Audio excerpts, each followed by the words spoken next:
Please be seated.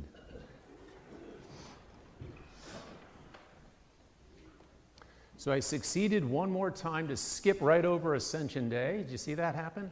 That was last Thursday. There were a couple of you who noticed, who sent me a little email, or are we going to do anything? You know, it's kind of our feast day, you know, and I'll say here's my first attempt at defending myself. The things authoritative in the Episcopal Church we learned, didn't we, in confirmation class, have everything to do with the three-legged stool, right? So authority rests on scripture, reason, and tradition. I won't go along, you know, in my pedantic way right now, but just bear with me. So ascension can be read in the scriptures, all right? So Brad, you know, it's there. It can be read as part of tradition. It's a doctrine. It's part of the dogma of the church. But when it comes to reason, I think I'm standing on some ground. I mean, it just makes not a lot of sense, right? I understand that, and I won't go on, but that, you know, Jesus lived and he died and he rose and he was with us over the last 40 days. And on Thursday, you don't die again to go, you know, if you've been raised already. So how do we understand him to get back to where he began? And ascension makes sense. He rose and disciples witnessed this in Scripture, and it became a dogma of the church. But it's still, I'm not going to try and make sense of because it's hard to do, especially, well, all right. So what I can tell you, and this does go to the heart of the matter for me, is what it must felt like, what it had to have felt like. Now, think of a teacher, a parent, a priest, someone in your life who really saw you for who you were, who believed in you, and who gave you vision, and who gave you, like through mentorship, a model of leadership and vision and hope, and suddenly whoosh, that person is gone. That's what Ascension Tide is, 10 days. Seems like a short period of time. If you've lost every source of guidance and vision, it's a long 10 days to be without leadership, to be without vision, to be without hope, with light. That's how best to describe this period, and it brings to my mind Joseph Campbell. Joseph Campbell, you know, researched his entire life, all the traditions of faith throughout the world. And I don't believe it was original with him, but he raised up the hero's journey as that path that applies to all of us. You know, maybe you know something about the hero's journey and say, oh, well, that's an interesting concept, you know, leave it on a shelf. No. It applies to each and every one of us. And tell me if this is not the case, that at some point in your life, you arrive at a dark forest, Ascension Tide. We are now at the edge of a dark forest. Joseph Campbell says that all of us will arrive at one time or another, maybe more than once, at this place, where everything that you've known and believed in, all the wonderful ways that you've been guided and supported to this point no longer apply. So if you were to say, oh, I'm just going to wait and find a path that is already, you know, forged in this wood, no, that's someone else's path. We are all asked to step into the dark forest where there is no path. And when we do, unexpectedly, surprising developments, positive, happen, namely doors open that were closed before, and help comes to us that we didn't see, didn't anticipate.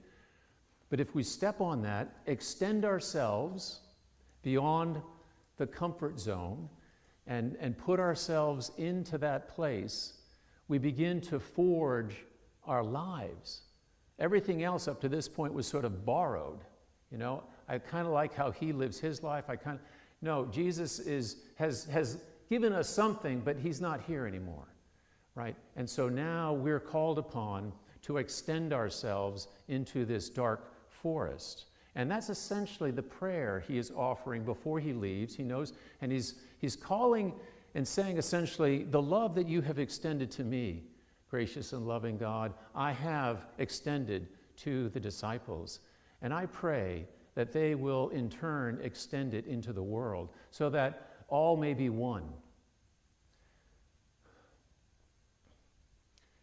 It seems like a small thing, right? Oh, all right, I'm blessed by this inspiring person, and I feel the love that he felt and often spoke of, he embodied. And so now, edge of the forest, will I extend myself? Because every time, if you think about it, and this is why I think we all have a little bit of agoraphobia, especially post-COVID, to go out and be with other people, especially those who we've never met before. It does, tell me that it doesn't, take a little courage, more than a little conscious effort to turn to the person who you do not know and extend yourself to them in a way that allows them to feel that they are an extension of oneness, right?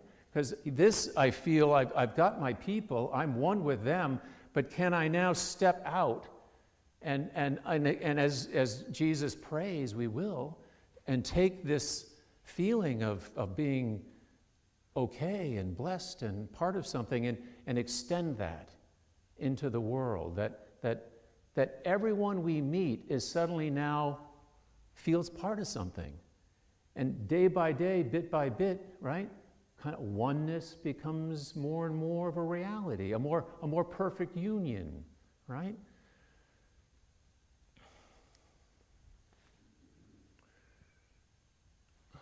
So I'm going to do something. I was thinking there was a little more I wanted to share, but I'm going to go right to this. I've never done this before. And in a way, it's going to give you a little practice. You don't have to do it. But I do believe that liturgically, we are at this ascension tide. And momentarily, next Sunday, as the story unfolds, we have the Spirit. And I believe that the Spirit is a little light, that what we saw out here and were led by, say magically or miraculously, is now recognized to be in here.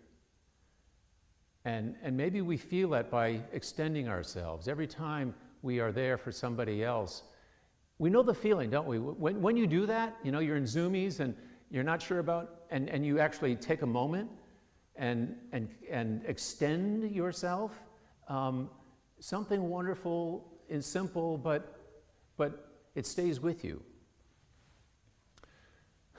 So, this flag and this flag have hung here for years, decades. And I've never referenced them, either one of them. This is the Episcopal flag. It speaks of the overall Anglican communion. I think every cross in that little blue section represents one of the communions throughout the world. And we know what this one's all about. E pluribus union, out of many one. It's not accidental, I believe, that the founding fathers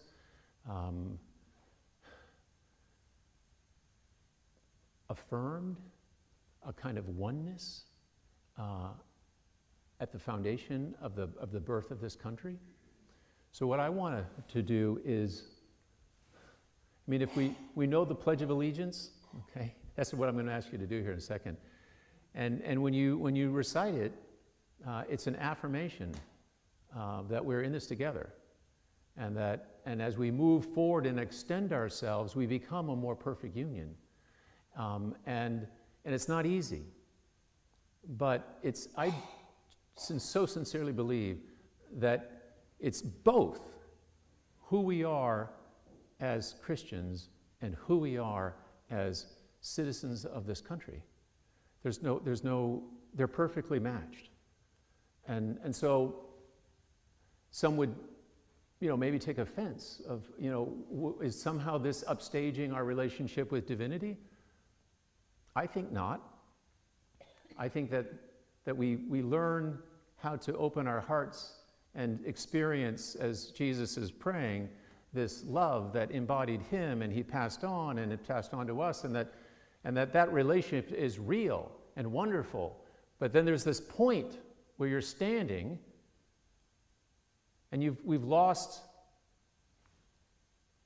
leadership and vision and a source of hope, and so what do? We extend ourselves and we go into that dark forest.